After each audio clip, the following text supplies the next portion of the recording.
Assalamualaikum warahmatullahi wabarakatuh. Pertama-tama Mula mau mengucapkan terima kasih sudah mendaftar dan join dalam webinar Senda Tari dan Kisah Roro Mendut yang diselenggarakan oleh Mula Kota Tua Jakarta dan Gending 6. Sebelum masuk ke acara, sedikit nih kita mau memperkenalkan tentang Mula Kota Tua. Apa sih Mula Kota Tua itu? Mula Kota Tua bergerak di bidang coworking space dan creative hub. Kami bergerak untuk mengembangkan ACT. ACT itu Art, Culture, dan Tourism. Salah satunya untuk melestarikan budaya, yaitu budaya tari. Dan kami juga menjadi wadah sekaligus pusat edukasi dan informasi untuk menopang para pelaku industri kreatif dan profesional seperti partner kita yang sedang bersama kita saat ini, yaitu Gending 6. Kegiatan kreatif kita biasa dilakukan secara online, offline, dan hybrid. Jadi untuk teman-teman yang mau join terus sama program-program yang diselenggarakan oleh Mula Kota Tua Jakarta, boleh langsung aja follow Instagram kita di @mula.kotatua. Di sana akan banyak informasi seputar event, program, dan informasi seputar Kota Tua Jakarta. Untuk selanjutnya kita serahkan seluruh rangkaian acara ke moderator kita, yaitu Ibu Heni, untuk memperkenalkan personil Gending 6 dan melanjutkan webinar ini. Waktu dan tempat kami persilakan. Oke, terima kasih Mbak Ica atas waktunya. Assalamualaikum warahmatullahi wabarakatuh.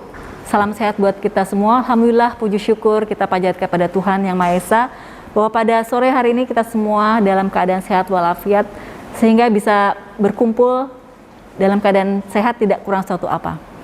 Sore ini perkenalkan kami dari Sanggar Tari Gending 6, yaitu suatu sanggar yang cikal bakalnya berasal dari alumni teman-teman SMA 6 tapi sekarang sudah menjadi sanggar untuk umum, akan membuat sebuah produksi seni pertunjukan virtual yang bekerja sama dengan Mula dalam bentuk perjalanan atau journey yang menggambarkan sebuah proses berkesenian, khususnya seni tari, mulai dari persiapan, latihan, sampai dengan pentas virtual.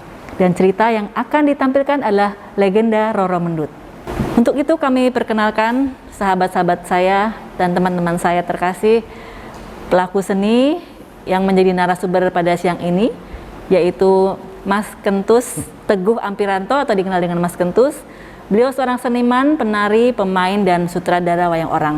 Juga pemerhati seni tradisional Jawa khususnya, dan pimpinan paguyuban seniman wayang orang Barata. Akhir tahun 2020 yang lalu, beliau juga menerima penghargaan People's Choice Award dari Berita Satu News untuk seniman wayang orang. Selamat Mas Kentus dan matur nuwun atas kesediaan waktunya untuk hadir di sini. Dan juga sebelah Mas Kentus adalah Mas Ari Wibowo, seorang sarjana tari lulusan Institut Seni Surakarta yang juga akan menjadi koreografer, sutradara, dan penulis naskah dari pentas seni virtual ini. Matur nuwun Mas Ari kehadirannya. Oke, kita mulai dari Mas Kentus sebelum kita masuk ke materi cerita. Mas Kentus, bagaimana kabarnya? Ya, alhamdulillah baik, sehat-sehat semuanya Mbak Heni. Alhamdulillah, walaupun pandemi ini bisa tetap berkarya ya. Ya, alhamdulillah. Saya dengar Barata akan berulang tahun yang ke-50 tahun depan. Kira-kira kegiatan apa wayang orang Barata sekarang dan untuk menuju ke Golden Age Barata itu, Mas? Iya Mbak, terima kasih.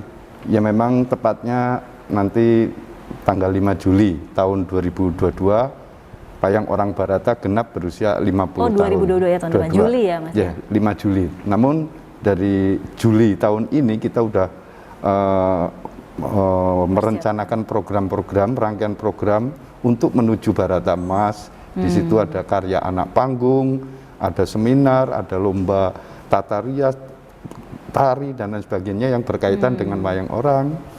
Nantinya juga akan ada koreografi konfigurasi 50 tahun 50 gunungan gitu, 50 gunungan. Nantinya juga akan membuat buku sejarah tentang wayang orang Barata, film dokumenter tentang Barata, dan gongnya nanti mudah-mudahan ini terwujud. Cita-cita komunitas kami wayang orang Barata itu akan mengadakan pergelaran wayang orang 24 jam. Kira-kira cita-citanya untuk menuju Barata Mas seperti itu. Mudah-mudahan terwujud.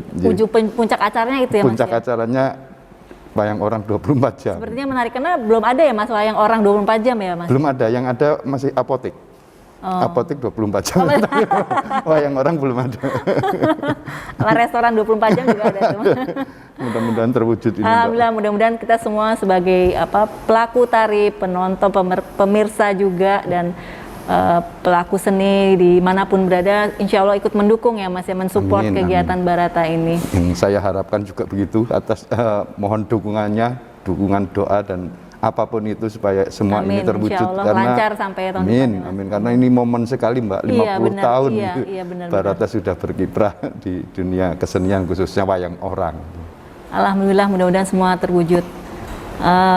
Untuk mempersingkat waktu, mungkin saya akan menceritakan sedikit bagaimana cerita Roro Mendut itu, karena mungkin teman-teman juga belum banyak yang mengerti kisah sebenarnya bagaimana kisah Roro Mendut itu sendiri. Legenda Roro Mendut ini berasal dari era kerajaan Mataram Islam di zaman pemerintahan Sultan Agung Hanyokrokusumo yang memerintah dari tahun 1613 sampai 1645. Pada saat itu ada salah satu panglima perang yang sangat diandalkan dan dipercaya oleh Raja Sultan Agung yang bernama Tumenggung Wiroguno. Suatu saat Sultan Agung memerintahkan Tumenggung Wiroguno untuk menumpas pemberontakan oleh Adipati Pragolo, penguasa Kadipaten Pati. Singkat cerita, Wiroguno dan bala tentaranya berhasil mengalahkan bala tentara Kadipaten Pati, bahkan membunuh Adipati Pragola.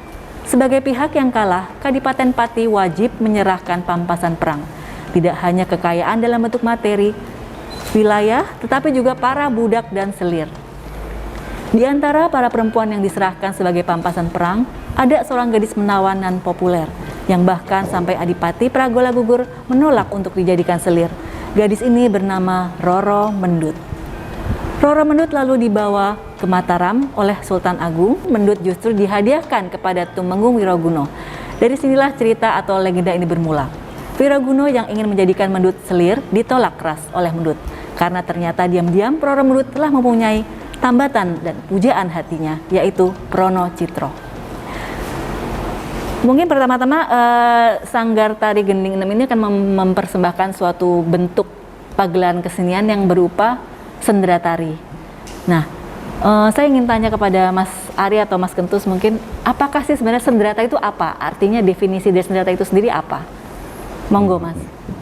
Saya akan menjelaskan tentang apa itu sendera tari, sedikit nanti bisa ditambah oleh Mas Ari mungkin. Sendera tari itu terdiri dari seni drama dan tari. Drama atau cerita yang disajikan dalam bentuk tarian, tapi tanpa menggunakan dialog atau tembang, dan biasanya diiringi oleh gamelan, Mbak. Gamelan itu alat musik Jawa, itu namanya gamelan. Tapi karena berkembangnya zaman, sendera tari itu sekarang bisa ditambah dengan tembang, dengan dialog maksudnya, dengan dialog, hampir menyerupai wayang orang atau ketoprak. Tapi kalau ketoprak itu kan atau wayang orang itu rasanya atau pembawaannya itu tidak hanya digambarkan oleh gerakan tari, tapi ada dialognya, ada mimiknya dan lain sebagainya. Itu perbedaannya. Kalau menurut saya memang agak sulit nih sendera tari itu, karena bahasa pengantarnya itu bahasa tubuh. Jadi orang marah, orang sedih, orang bahagia itu digambarkan dengan bentuk tubuhnya, gaya tarinya beliau yang menarikan itu, yaitu gambaran, oh ceritanya dia lagi sedih, oh ceritanya ya seperti itu. Jadi faktor kesulitannya memang agak lebih tinggi. Karena diekspresikan dari wajah dan gerakan. Gerakan aja tanpa dialog. Mungkin yang bisa menjelaskan kenapa kok Gending Enem menginginkan sendera tari itu, ya Pak sutradaranya atau Pak koreografer penulisnya sekaligus itu bisa menjelaskan sekali. Jadi sendera tari itu singkat dari seni, drama dan tari. Ya, tanpa ada dialog, tapi perkembangan saat ini ada nembangnya sedikit-sedikit ya, perkembangan dengan sendera tari. Dialog itu disampaikan dengan tembang gitu ya? Dengan tembang. Kalau dulu benar-benar pure dengan gerakan, dan ekspresi. Ekspresi aja. Jadi faktor kesulitannya itu agak tinggi. Jadi supaya orang memahami, orang tahu persis menangkap apa yang disampaikan oleh pemain. Oke Mas. Nah, untuk Mas Ari mungkin sejak kapan seni sendera tari itu sendiri dikenal di Indonesia khususnya? Sebelum saya jawab ke persoalan sendera tari, saya akan mencoba untuk mengupas sejarahnya sebelum sendera tari ini lahir. pada awal tahun 1920 itu ada lahirnya wayang wang. Yang kita kenal sekarang itu wayang wong yang ceritanya Mahabharata dan Ramayana. Ini Wang bukan Wong ya? Bukan. Wang. Itu ada prasastinya Wilas Rama itu. Ada prasastinya tahun 1920. Dan kemudian disusul dengan cerita Panji yang dari Kediri tahun 1200-an, terus Langendrian zaman Mangunegoro IV. Dan setelah itu tahun 1961 lahirlah Sendratari yang kita kenal itu seni, drama, dan tari. Nah, waktu itu yang pemerakarsanya adalah putra dari PB 10. Pada waktu itu Bapak Haryo, Prabu Haryo itu menjadi Menteri Pariwisata dan Pos. Tahun 1961 beliau itu memprakarsai seni, drama, dan tari itu, Mbak. Yang waktu itu dikenal dengan Ramayana Ballet. Dan kemudian para tokoh itu Ramayana Ballet yang di Prambanan itu ya? Iya, betul. Lahir awal mulanya di situ. Kemudian para tokoh dari Jogja dan Solo itu bersepakat untuk menciptakan dengan argumen seni, drama, dan tari. Memang itu awal lahirnya seni, drama, dan tari. Memang sangat sulit awal itu, karena kan apa yang disampaikan Mas Teguh itu memang benar banget itu. Oh, oke. Jadi cikal bakal awal mulai Sendratari itu dari Sendratari Ramayana Prambanan itu Iya, ya, Mas ya? betul. Tapi lu istilahnya Ramayana Ballet, Iya. Ballet ya. Oh, oke. Oke, matur nuwun, Mas. Mengenal jenis perpaduan antara drama dan seni tari dalam khasanah teater khususnya tradisi Jawa lainnya seperti wayang orang, Langendrian, ketoprak, dan lain-lain. Mungkin Mas Kentus monggo bisa menjelaskan apakah perbedaan dari Langendrian, ketoprak, wayang orang ataupun Sendratari itu sendiri. Monggo Mas Kentus. Pada dasarnya kalau wayang orang ya Mbak Eni, wayang orang itu mempergelarkan cerita-cerita atau kisah tentang Mahabharata dan Ramayana. Tapi kalau ketoprak mengkisahkan tentang kebesaran dan keagungan kerajaan-kerajaan kita yang ada di Nusantara, di Indonesia ini, seperti Singosari, Mojopahit, Kediri, bahkan kebesaran Mataram itu sendiri, kerajaan Mataram. Tapi kalau untuk seni pertunjukan, perbedaannya sangat jelas sekali. Kalau ketoprak dan wayang orang itu menggunakan dialog ya, dialog, bahasa pengantarnya itu dengan dialog. Jadi sangat jelas sekali si penonton menerima apa cerita yang sedang dimainkan. Tapi kalau Sendratari kan sedikit sulit, udah saya terangkan di atas. Tadi ya, ekspresi ya. Dengan ekspresi dan hanya dengan gerak. Itu perbedaannya itu. Tapi perkembangan zaman ke sini banyak Sendratari yang menyajikan cerita-cerita tentang Mahabharata, bahkan Ramayana, bahkan kerajaan-kerajaan, kebesaran kerajaan yang ada di Nusantara ini itu dikolaborasi gitu. Jadi ceritanya tidak itu-itu saja ya Mas Ari. Jadi tapi secara konsep tetap dengan bentuk bahasa pengantarnya itu hanya ekspresi dan tarinya itu, bentuk tariannya itu. Jadi mungkin yang bisa menjelaskan sekali lagi kenapa dari tadi Gending Enem kok akan mengadakan Sendratari ya, itu sangat faktor kesulitannya sangat agak sulit di atasnya ketoprak maupun wayang orang sebetulnya. Tapi si penggarap nanti yang bisa menjelaskan, tapi paling tidak perbedaan antara ketoprak, wayang orang, terus Sendratari, terus ada itu Langendrian itu, bahkan sekarang sudah berkembang lagi, ada ludruk, ada yang sama-sama seni pertunjukan, tapi konsepnya sangat beda sekali, Mbak. Kalau ketoprak itu juga bisa dengan dialog dengan tembang atau hanya dialog aja, Mas? Kalau ketoprak? Kalau ketoprak ada dialog, ada tembangnya, mamanya ada adegan roman gitu biasanya, ada tembangnya, ada. Jadi mirip dengan wayang orang sebenarnya. Mirip dengan wayang orang, mungkin tapi kalau nggak ada ketoprak ada tari, ada. Sebenarnya ada sedikit-sedikit, ada perkembangan zaman juga ada ketoprak tari. Tapi yang membedakan, yang secara jelas membedakan antara wayang orang dan ketoprak itu ceritanya yang diangkat. Ini Ramayana dan Mahabharata. Kostum juga mirip? Sangat beda sekali, karena kalau kostum ketoprak itu menyesuaikan zamannya kerajaan itu apa. Kediri ya kostumnya kayak Kediri, kalau Mataram seperti ini udah pakai sorjan atau beskap gitu. Kalau zaman Kediri kan buka dada gitu. cuman pakai kalung dan lain sebagainya.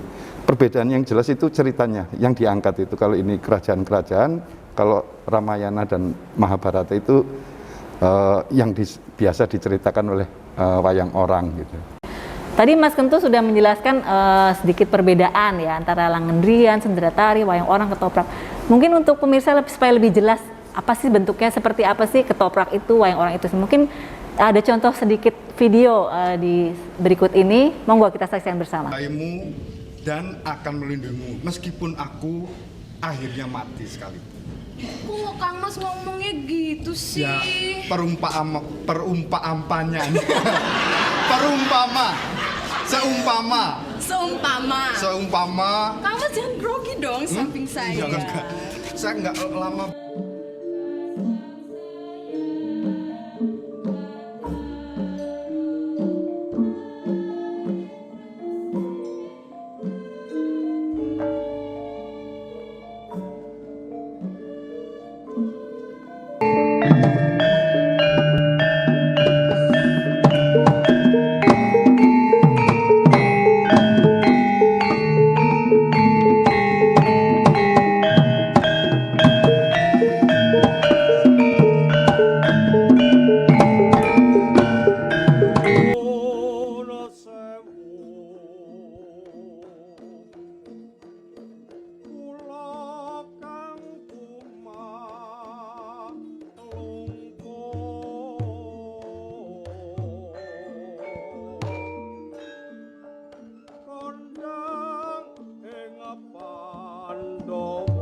Nggak, untuk saya juga pengen tahu Mas, ketoprak itu sendiri ya, saya agak menyimpang. Ketoprak itu sendiri sebenarnya ada nggak sih grup ketoprak khusus di Jakarta ini gitu Mas?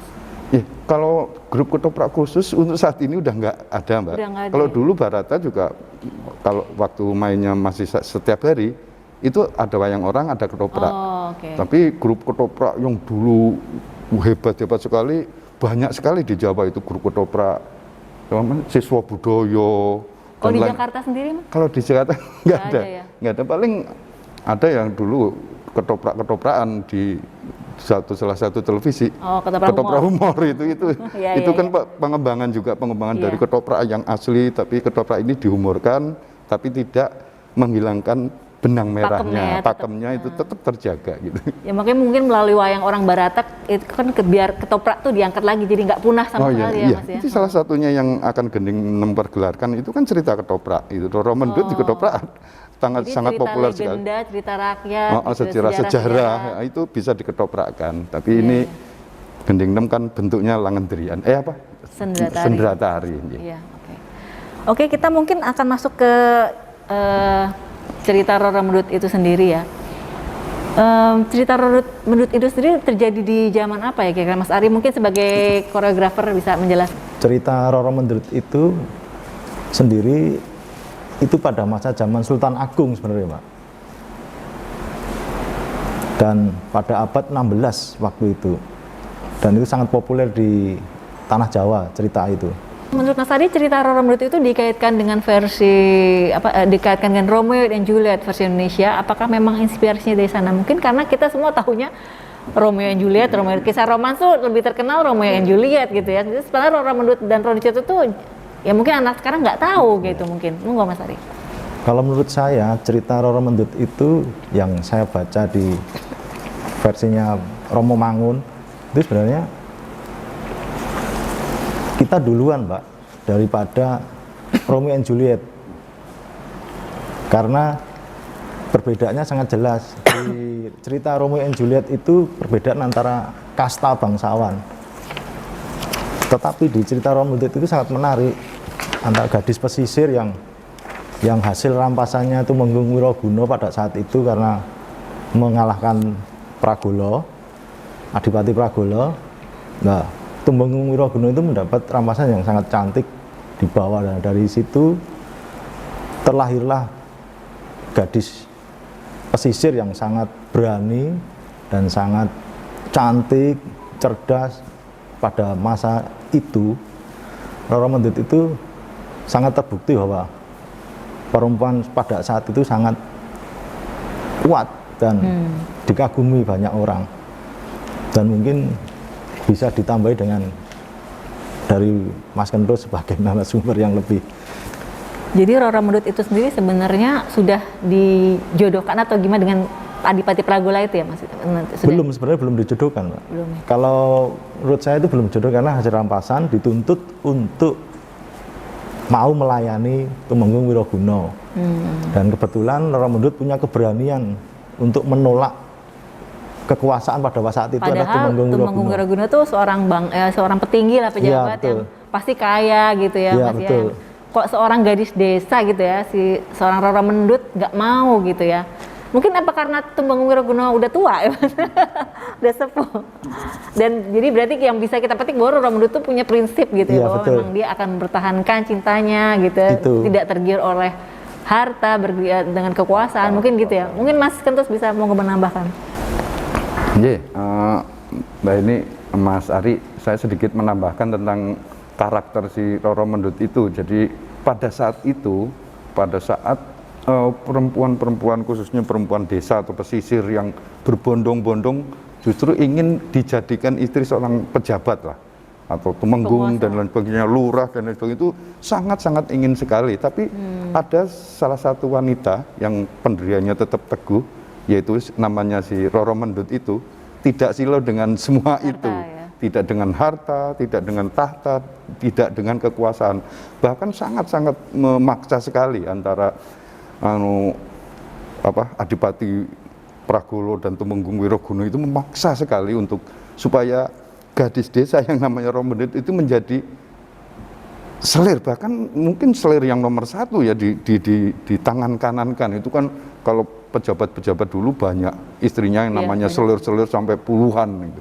Tapi ini bisa membuat menjadi contoh bagi perempuan-perempuan saat ini, wanita-wanita saat ini. Jadi pendirian teguh itu bahwa kebahagiaan, terus kehidupan berumah tangga itu tidak hanya semata dari kekuasaan atau harta gitu loh, Mbak. Iya, iya. Kayaknya masih ada deh, mudah-mudahan di milenial ada wanita seperti itu yang mencontoh si Roro Mendut itu. Jadi kalau balik lagi, jadi sebenarnya cerita Roro Mendut itu sendiri sebenarnya udah ada sebelum Romeo and Juliet mungkin ya Mas. Mungkin kita di seluruh Nusantara Indonesia ini juga punya kisah-kisah cerita seperti Roro Mendut. Jadi kisah cinta seperti Roro Mendut itu kebetulan itu di wilayah Jawa ya, di Pulau Jawa, mungkin di Kalimantan, di Sumatera, di Sulawesi ada kisah-kisah cinta seperti Roro Mendut, tapi tidak diekspos gitu tidak aja. diangkat gitu ya. Ya, jadi yang populer waktu itu Romeo Juliet, padahal kita udah punya.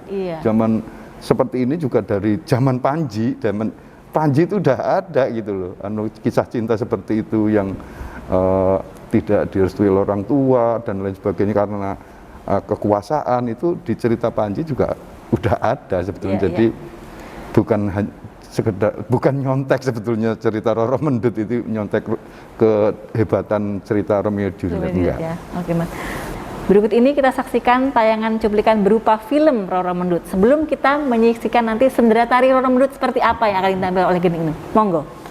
Mataram, penguasa Pati memberontak. Sultan Agung segera menitahkan Panglima Besar Mataram, Tumenggung Wiroguna, untuk menaklukkannya.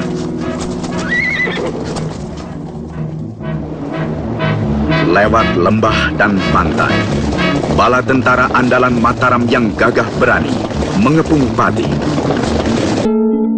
Sementara itu, Adipati Pragola, penguasa Pati, sedang terlena oleh kenakalan Roro Mendut, si gadis pesisir yang sedang dipersiapkan menjadi calon selirnya.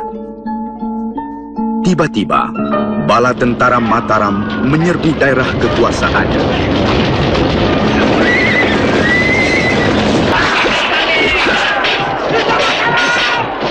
Adipati Pragola tewas di medan laga. Tumenggung Wiroguna telah melaksanakan tugasnya dengan sempurna. Semua barang rampasan, termasuk Roro Mendut, dipersembahkan kepada Sultan Agung. Atas kesetiaan dan keberaniannya, Sultan Agung menghadiahkan Roro Mendut, si perawan pantai yang masih suci, kepada Tumenggung Wiroguna. Kemudian apakah cerita Roro Mendut ini ada unsur sindiran terhadap penguasa pada saat itu? Ya menurut saya untuk pemerintahan waktu itu, kekuasaan waktu itu nggak tahu sindiran atau enggak, tapi paling tidak untuk saat ini itu suatu sindiran yang sangat kuat sekali karena apa ya? Jadi apalagi sekarang sudah otonomi daerah, jadi dari pusat memerintahkan mamanya Wiroguno atau Adipati Pragolo itu kekuasaannya penuh, kekuasaannya seperti rajanya yang dari Mataram itu. Jadi apapun yang dia inginkan, apapun yang dia perintahkan harus terlaksanakan kayak gitu. Contohnya seperti Roro Mendut ini, Adipati Pragolo memaksa Roro Mendut harus jadi istri saya. Itu kan suatu paksaan. Bahkan belum tentu Sultan Agung waktu itu memerintahkan seperti itu. Tapi karena dia di wilayahnya berkuasa, apapun yang dia lakukan harus dilaksanakan atau diiyakan oleh rakyatnya atau bawahannya seperti itu. Jadi suatu sindiran bahwa kekuasaan dan kekayaan waktu itu sudah apa ya, sudah tidak dalam relnya, tidak dalam relnya, boleh saya katakan seperti itu karena itu kekuasaan di wilayah hanya di Adipati di kabupaten aja udah seperti kayak raja di Mataram kan gitu. Jadi itu suatu sindiran betul bahwa nantinya ya kalau mempunyai kekuasaan jangan seperti itu. Apakah betul itu kekuasaan itu, perintah itu yang diperintahkan oleh rajanya dari Mataram kan belum tentu begitu, Mbak. Gitu. Saya kira itu suatu sindiran juga. Iya betul. Kembali ke Mas Ari sebagai koreografer cerita Roro Mendut ini, kenapa memilih bentuk sendera tari ya untuk pagelaran Gending 6? Kenapa bukan bentuk yang lain? Kenapa saya memilih sendera tari? Karena Gending 6 yang saya latih itu belajar tari Jawa, terutama gaya Solo ya Mbak. Dan tim Gending 6 dan Mulang untuk membuat sebuah cerita atau wadah untuk mengekspresikan sebuah pertunjukan yang sangat simpel, menurut saya sederhana gitu. Artinya saya membuat sendera tari itu sesuai dengan bidang kita. Artinya kita belajar teknik dasar dan mencoba untuk mengaplikasikan apa yang kita pelajari itu. Sederhana itu alasan saya awalnya. Dan yang lebih tertantang lagi bahwa situasi saat ini kan kita sudah berbeda panggung kita gitu. Apalagi dengan situasi pandemi ini kita kan pergerakan kita biasa dipentas di panggung prosenium, panggung terbuka dengan dihadiri dengan penonton, dan sekarang kan sudah hampir tidak bisa. Maka dari itu saya berkeinginan untuk membuat sebuah sendera tari yang kita pelajari dari awal Rantoyo itu untuk menuju ke sebuah pertunjukan yang kekinian. Artinya itu ada pertunjukan yang digital dan membuat untuk menciptakan sebuah sinematik sendera tari yang tapi kita tidak kehilangan originalitas atau identitas kita lah. Artinya tari Jawa itu nggak hilang gitu identitasnya. Tapi kita kemas dengan teknologi zaman saat ini, sendera tari, dan dikemas dengan digital lah. Maka itu saya tertantang untuk kenapa membuat sendera tari, karena kan kita basicnya dari tari gitu. Memang sangat sulit apa yang disampaikan Mas itu sebenarnya memang sulit untuk mengekspresikan gerak dan bahasa tubuh kita untuk sebuah adegan per adegan tokoh itu, tapi itu sebuah tantangan sih untuk saya. Mungkin lebih ini karena tidak ada tembang ya Mas ya, maksudnya mungkin kalau tembang kan kita nembang itu kan butuh keahlian khusus ya, maksudnya butuh skill lagi ya untuk berlatih gitu ya. Kebetulan penarinya juga banyak orang Jakarta, jadi dialeknya juga lain. Tapi itu sebuah tantang nanti untuk ke next ke depannya bisa kita aplikasikan ke situ. Iya. Nah itu kan pertunjukan itu kan yang bentuk Mas Ari bilang supaya untuk bentuknya kekinian gitu, kayak digital dan lain-lain gitu. Apakah pilihan bentuk ini tidak terkesan kuno atau ketinggalan zaman ya? Bentuk yang sendera tari yang itu yang Mas Ari akan bikin nanti? Saya pikir sih tidak, Mbak. Artinya kita zaman sekarang ini banyak yang terutama seni tradisi Jawa itu sangat banyak digemari untuk ibu kota ini terutama Jakarta banyak orang-orang Jawa dulu yang bernostalgia dan banyak yang mau belajar seni tradisi itu, dan saat ini itu sangat bagi saya tidak kuno sih, justru modern bagi saya. Banyak orang-orang Eropa belajar juga, orang-orang Barat, Amerika, dan terutama yang di generasi anak muda sekarang banyak sekali yang mau belajar tari, dan kesan kuno itu sebenarnya tidak, bagi saya tidak berpengaruh, Mbak. Dan justru itu sebuah challenge juga, tantangan juga untuk kita menciptakan yang kreasi yang baru tapi tidak meninggalkan identitasnya. Oke, mungkin kalau dari Mas Kentus yang punya pengalaman bikin suatu pagelaran karya seni yang sifatnya tidak kuno gitu, jadi yang kekinian yang bisa diterima oleh anak-anak milenial sekarang itu gimana, yang tidak membosankan gitu, Mas? Monggo. Mbak, ini saya sedikit menambahkan apa yang dipaparkan Mas Ari, bahwa ketakutan kita nanti apakah pergelaran ini dianggap malah pergelaran kuno, tapi menurut saya sangat tidak. Itu kesenian ini kesenian adiluhung ya, kesenian adiluhung yang semua orang di dunia ini sudah mengakui bahwa budaya kita budaya sangat-sangat adiluhung, apalagi budaya Jawa ya dengan sendera tarinya itu sangat adiluhung. Terus supaya tidak berkesan kuno itu banyak faktor yang mendukungnya. Contohnya suatu pergelaran itu kalau artistiknya bagus, itu semuanya akan tertutupi dengan artistik. Itu nggak mungkin orang ngomong, oh itu kuno. Artistik itu dalam pencahayaan, mungkin angle-nya, karena kita nggak main di panggung proscenium, dilihat di rumahnya masing-masing secara angle juga. Timnya IT itu pasti hebat-hebat ya. Terus di kostum juga, Mbak, di kostum, terus di alur cerita, penggarapannya tentang gerak tarinya, itu menurut saya sangat-sangat hebat sekali, di atasnya modern. Makna dari modern itu apa gitu loh, bahwa makna dari modern kalau menurut saya orang yang nggak tahu terus digarap, dikembangkan gitu. Ini kesenian sendera tari ini banyak yang belum tahu tuh anak-anak sekarang. Kalau anak-anak sekarang melihat terus dikembangkan, itu kan sesuatu yang modern. Iya, benar. Bahkan nilai-nilai adiluhungnya, kualitasnya untuk suatu tontonan itu sangat mahal sekali. Saya bisa membandingkan bahwa nantinya ini sendera tari ini di atasnya opera, opera yang ada di Eropa gitu-gitu. Benar, jadi tergantung kita menggarapnya, artistiknya seperti apa, dari segi manapun kita harus bagus supaya anak-anak sekarang menganggap ini modern ya, bukan kuno, bukan ngomong ini apa ya gitu, tapi wis hebat banget ya sendera tari ini dalam bentuk garapan dan lain sebagainya. Itu yang dianggap modern itu menurut saya ya seperti itu gitu. Mungkin untuk iringan nih, Mas, kan iringan gamelan Jawa ya begitu, gong, kempul, kenong gitu ya.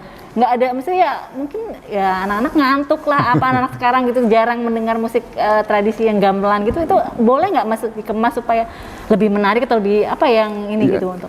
Ya, sangat boleh. Bahkan dari perkembangan zaman ini saya melihat para penggarap-penggarap muda itu sangat luar biasa sekali aransemennya, Mbak. Di aransemen meskipun Mbak Heni bilang itu hanya gong, kempul, kenong, bonang itu, tapi aransemen anak-anak sekarang sangat-sangat luar biasa sekali, tidak membuat kita mengantuk, tapi bahkan ada sesuatu yang lain daripada yang lain, musik-musik yang sudah ada gitu. Dikemasnya contohnya gimana, Mas? Bisa gamelan pakai alat musik modern atau apa gimana gitu? Oh bukan begitu. Jadi meskipun itu hanya sekedar gamelan ya, tapi aransemennya mengikuti eranya, mengikuti zamannya. Jadi yang Mbak ini bilang ngantuk, membosankan itu, saya kira nanti si penggarap juga akan memperhitungkan itu, karena aransemen baru dari gamelan itu sekarang sudah banyak sekali. Ada yang mengilustrasikan pas itu dia sedih, pas lafdan gitu, gembira, itu iringannya, ilustrasinya itu udah hebat-hebat lah untuk perkembangan saat ini. Jadi saya yakin betul bahwa itu tidak akan membuat ngantuk, Pak. Tembang-tembangnya juga mungkin gitu ya? Bisa, seandainya nanti ada tembang, bahkan seandainya nembangnya yang dari sinden juga, kan aransemen baru ya? Bukan langgam yang begitu, Iya. bukan Asmorondono dan lain sebagainya kan sekarang sudah ada garapan-garapan baru lagi. Jadi jangan khawatir untuk itu. Mungkin sekarang dengan multimedia atau apa gitu ya Mas? Iya, itu kan artistiknya gitu. Jadi tapi ini konsep ini sudah gede duluan, Mbak, udah bagus duluan. Jadi mau diapain pun pasti akan bagus hasilnya. Percaya deh. Oke, matur nuwun. Atau Mas Ari mungkin ada yang mau ditambahkan? Ya, saya menambahkan sedikit. Ya, apa yang disampaikan Mas Kentut itu sangat benar. Dan untuk yang di Gending 6 ini yang mungkin sentuhan yang lain adalah seperti untuk kembali ke musik lagi ya. Iya. Itu saya tambahin ke aransemen yang ada pentatoniksnya, tapi untuk menambahi daya tarik. Dan itu sangat kolaborasi sekali sih untuk gamelan sama, karena di budaya barat Eropa itu orkestra itu setara dengan gamelan kita, Mbak. Makanya itu saya berani untuk mencoba combine itu untuk menciptakan suasana percintaan khususnya. Sampel salah satu adegan Roro Mendut dengan Purwocito pertemuan itu ada biola sedikit sama aransemennya gamelan itu sangat-sangat menyentuh sih.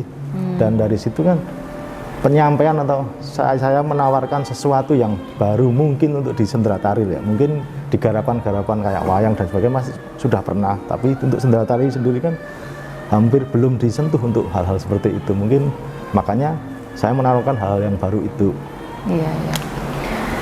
Ya mungkin mudah-mudahan bisa lancar nanti Mas ya sampai pergelaran itu dan bisa menangkap makna cerita dari Roro Mendut itu sendiri, terutama buat kaum muda sekarang, kaum generasi Z ya. Jadi generasi maya, artinya generasi internet itu, jadi mereka kan mungkin untuk sekarang malas buka buku, baca-baca cerita legenda, terutama mereka lebih senang buka ya, mudah-mudahan itu dengan banyak pertunjukan-pertunjukan di virtual daring itu mereka mau membuka itu, jadi mereka mengenal cerita-cerita rakyat, cerita-cerita legenda yang mungkin mereka belum tahu, dan anak saya juga mungkin nggak tahu cerita apa itu Roro Mendut, apa cerita-cerita kita Mataram, kajian-kajian dulu gitu.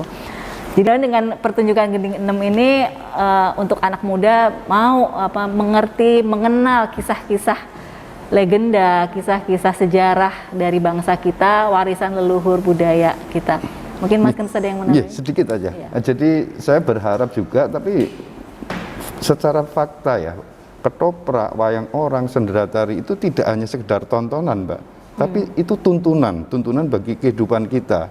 Jadi sangat relevansi, banyak banget relevannya dengan zaman-zaman sekarang gitu. Contohnya untuk wayang orang gitu.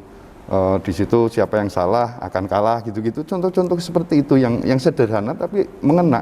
Seperti Roro Mendut, Purwocito ini nantinya juga saya berharap bahwa cerita itu mengena, relevan dengan saat ini. Mungkin ada yang terwakili dengan cerita gini, cerita Roro Mendut ini, entah itu perempuannya, entah itu kisah percintaannya, entah itu tentang kekuasaannya. Jadi ada relevansinya dengan saat-saat ini. Jadi saya berharap ini tidak hanya sekedar tontonan tapi tuntunan. Jadi nontonnya jangan kulitnya saja, tapi ada filosofi atau pesan moral yang terkandung dalam semua cerita yang kita mainkan, entah itu sendera tari, ketoprak, itu wayang orang, itu penuh dengan pesan moral atau relevansinya dengan saat ini itu sangat itu namanya wayang orang itu juga bayang-bayang kehidupan. Kayak sendera tari ini ceritanya Roro Mendut saja itu bermakna banget menurut saya, itu memberi contoh kepada anak-anak sekarang. Kan, jadi